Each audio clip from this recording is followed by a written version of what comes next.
पढ़ेंगे जिसमें हमारा टॉपिक है पाचन तंत्र या डाइजेस्टिव सिस्टम, जिसमें हमारी चौथी क्लास रहेगी और इसे हम देखते हैं। अपेंडिक्स यह हमारे शरीर में एक अवशेषी अंग है। यह सेल्यूलोज को पचाता है। यह जानवरों का एक मुख्य अंग है। अब ये इस समय अपेंडिक्स अवशेषी अंग हो गया। अवशेषी अंग का मतलब होता है इसका शरीर में कोई कार्य नहीं है। पहले क्या था, मनुष्य कंदमूल फल या पत्तियां खाता था तो उसे पचाने के लिए अपेंडिक्स की आवश्यकता थी, और आज के समय में ऐसा कुछ खाता नहीं है तो उसकी कोई ज़रूरत नहीं है। इसलिए अपेंडिक्स एक अवशेषी अंग हो गया है। ऐसे अंग जो शरीर में तो होते हैं लेकिन उनका कोई कार्य नहीं होता, अवशेषी अंग कहलाते हैं। जब कभी भोजन अपेंडिक्स में फंस जाता है तो उसे ऑपरेशन करके अपेंडिक्स पूरा काट दिया जाता है। सीकम के बाद कोलोन प्रारंभ होता है, जिसमें जल का अवशोषण होता है।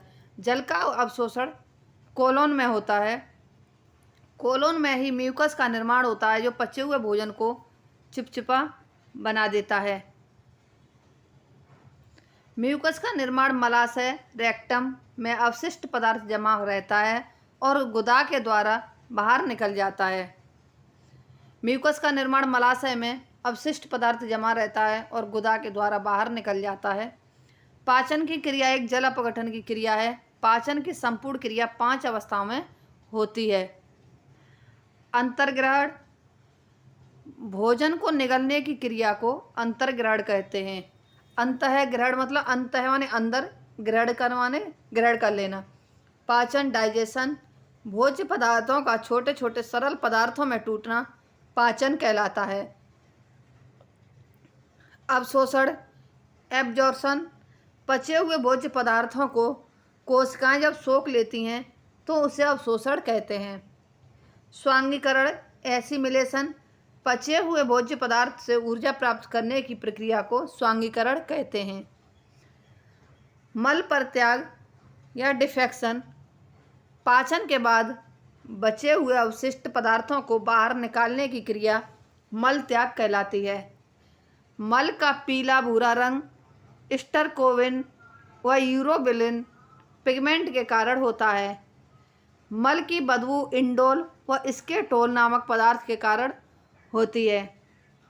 अवशोषण के पश्चात सभी पोषक पदार्थ यकृत निवाहिका सिरा या हेपेटिक पोर्सल वेन द्वारा यकृत में पहुंचती है, जहां उपापचय की क्रिया संपन्न होती है।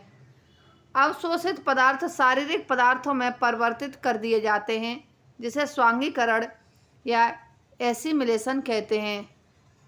अब इसी टॉपिक से संबंधित हम वन लाइनर महत्वपूर्ण क्वेश्चन देखेंगे। लार किसके पाचन में सहायक होती है, स्टार्च या मंड? वसा का पाचन करने वाला लाइपेज नामक एंजाइम किस अंग द्वारा स्रावित होता है, यकृत या लिवर द्वारा? लंबे समय तक उपवास रखने का सर्वाधिक प्रभाव शरीर के किस अंग पर पड़ता है, किडनी, वृक्क या गुर्दा? किस अंग के द्वारा रक्त से यूरिया पृथक किया जाता है, किडनी या वृक्क? इंसुलिन में कौन सी धातु प्रेजेंट होती है, जस्ता? कड़वाहट के लिए मानव जीव का संवेदनशील क्षेत्र पीछे का भाग। मनुष्य की मुख गुहा में किसका पाचन प्रारंभ होता है, कार्बोहाइड्रेट? यकृत द्वारा किस प्रोटीन का संश्लेषण व संग्रह किया जाता है, फाइब्रिनोजेन एवं प्रोथ्रोम्बिन? एंजाइम है एक बायो उत्प्रेरक। एंजाइम मूलतः है प्रोटीन। कौन सा एंजाइम ग्लूकोज को इथेनॉल में परिवर्तन करने को प्रेरित करता है, जाइमेज? जैविक सिस्टम या लिविंग सिस्टम में रासायनिक क्रिया की प्रक्रिया को तेज करने में उत्तरदायी पदार्थ है, एंजाइम। अग्नाशयी रस में मुख्य रूप से पाए जाने वाले पाचक एंजाइम हैं लाइपेज, एमाइलेज, ट्रिप्सिन। मनुष्यों में अंतिम पाचन कहाँ पर होता है, छोटी आंत में।